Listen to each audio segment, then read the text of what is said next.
Alasan ketidakhadiran Sekjen PDIP Hasto Kristianto dari pemanggilan pertama KPK sebagai tersangka karena mempersiapkan perayaan HUT PDIP ke-52 yang jatuh pada tanggal 10 Januari setidaknya bermakna bahwa Hasto hendak menyampaikan tidak saja kepada KPK tapi juga kepada publik bahwa posisinya di PDIP masih tetap sama dan strategis sebagai seorang sekjen, belum tergantikan kendati sudah berstatus sebagai tersangka.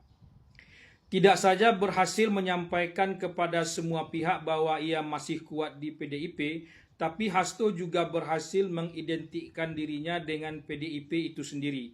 Ini sungguh hebat. Dan di samping itu, Hasto juga berhasil mensosialisasikan tanggal 10 Januari itu sebagai HUT PDIP ke-52.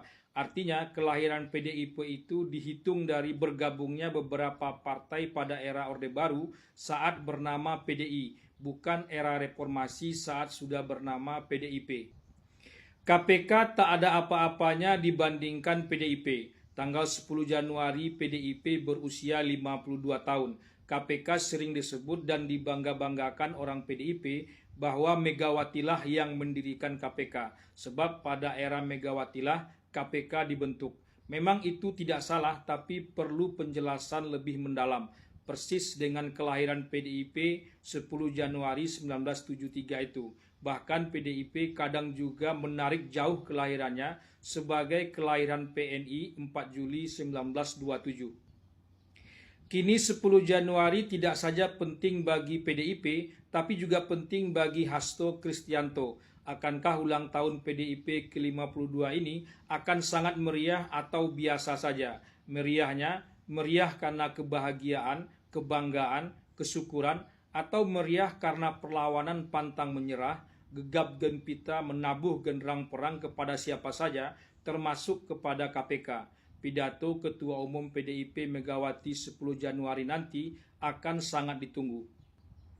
Kalau perayaan HUT PDIP ke-52 biasa saja, apalagi tak dihadiri Megawati karena alasan apapun, akhir karir politik Hasto Kristianto akan mengenaskan setelah pemanggilan kedua KPK 13 Januari.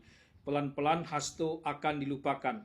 Tapi kalau perayaan HUT PDIP ke-52 itu dihadiri langsung oleh Megawati, dan pidatonya sama kerasnya dengan pidato sebelumnya terhadap KPK dan Kapolri, Hasto akan terlihat gagah layaknya seorang pahlawan.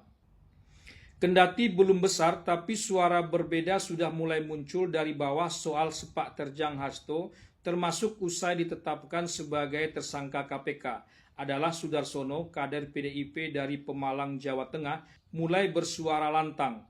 Ia kemarin dipanggil DPP dan disidang akibat suara berbeda yang disampaikannya.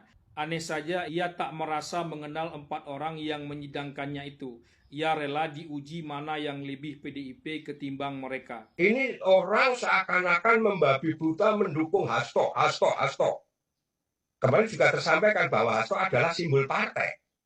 Tapi bagi saya, sebagai seorang Sudarsono, lepas dari Sudarsono itu pengurus partai, tapi Sudarsono adalah juga warga negara Republik Indonesia. Hal yang terjadi sekarang untuk saudara Hasto Kristianto bagi saya memalukan. Dia tersangka. Dia dipanggil KPK saja juga tidak datang. Ini kan ada apa? Terus dia mengatakan, wah nanti setelah hari ulang tahun, mosok negara diatur oleh partai politik.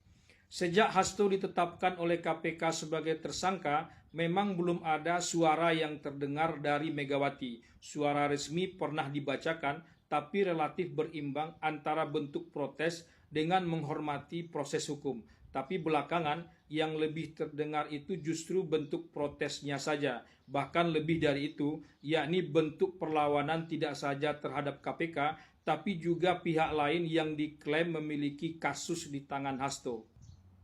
Justru yang lebih sering tampil mewakili PDIP sekaligus Hasto adalah Guntur Romli, orang yang baru pada pemilu kemarin saja berbaju PDIP. Sebelumnya ia berbaju merah juga, tapi merahnya merah PSI bukan PDIP. Mungkin orang seperti Guntur Romli inilah yang tidak dikenal kader dari daerah seperti Sudarsono yang sudah berurat berakar di PDIP, tapi disidang disiplin partai oleh orang-orang yang tidak ia kenal rekam jejaknya di PDIP sejak kapan. Tanggal 10 Januari dan setelahnya pasti akan sangat ditunggu. Tidak saja pidato Megawati, tapi juga bentuk perayaan HUT PDIP ke-52 itu. Meriah atau biasa saja. 13 Januari hampir pasti Hasto ditahan KPK. Kasus suap Hasto memang kecil, tapi kasus perintangan hukumnya sangatlah besar. Mantan penyidik KPK Novel Baswedan justru menganggap kotak Pandoranya ada di situ. Bisa-bisa meluas kemana-mana, mungkin juga ke arah Megawati.